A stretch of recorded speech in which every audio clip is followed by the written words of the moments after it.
नमस्कार दोस्तों, आपका हमारे चैनल पर स्वागत है। इस वीडियो में हम जानेंगे आज की 10 बड़ी खबरों के बारे में।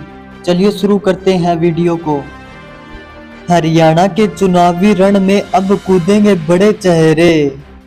हरियाणा में विधानसभा चुनाव को लेकर कांग्रेस और बीजेपी दोनों ही आधे से ज्यादा प्रतिनिधियों की सूची जारी कर चुकी है। 12 सितंबर को नामांकन खत्म हो जाएगा, जिसके बाद अब रण में बड़े चेहरों के कूदने की बारी है। 15 सितंबर के बाद प्रदेश में बड़ी रैलियां की शुरुआत होगी। संभावना है कि कांग्रेस 15 सितंबर को अपना घोषणा पत्र जारी करेगी। पूर्व बीजेपी सांसद ने एमएलए को शराबी, जुआरी और सट्टाबाज कहा।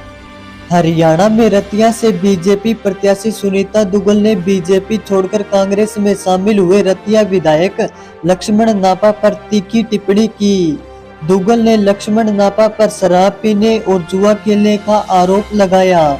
सुनीता दुग्गल ने सीएम नयाब सैनी की मौजूदगी में अपना नामांकन दाखिल किया। सुनीता ने कहा, आप यह कभी नहीं सुनेंगे कि आप विधायक कहीं शराब पी रहे हैं।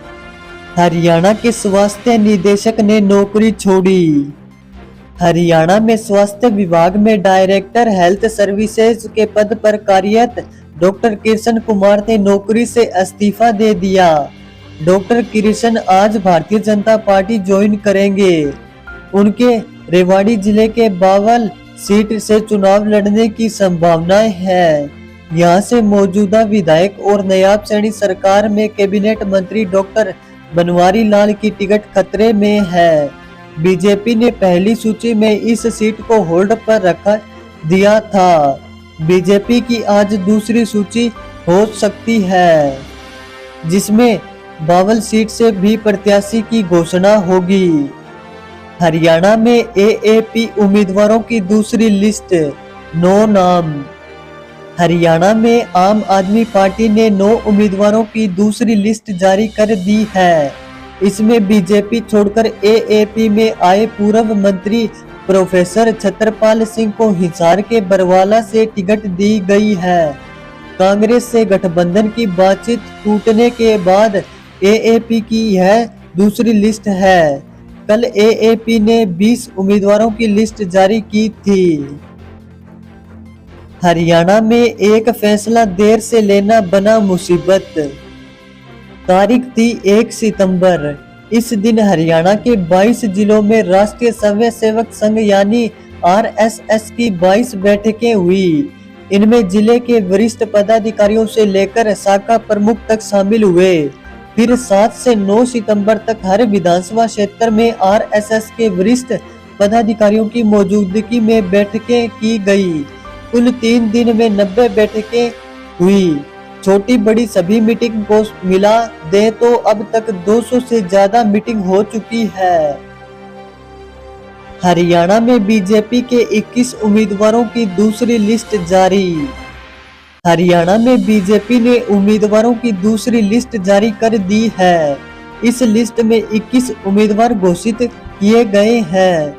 इस लिस्ट में बीजेपी ने प्रदेश अध्यक्ष मोहन लाल बड़ौली के अलावा 2 मंत्री समेत 7 विधायकों के टिकट काटे हैं। एक सीट से उम्मीदवार बदल दिया है।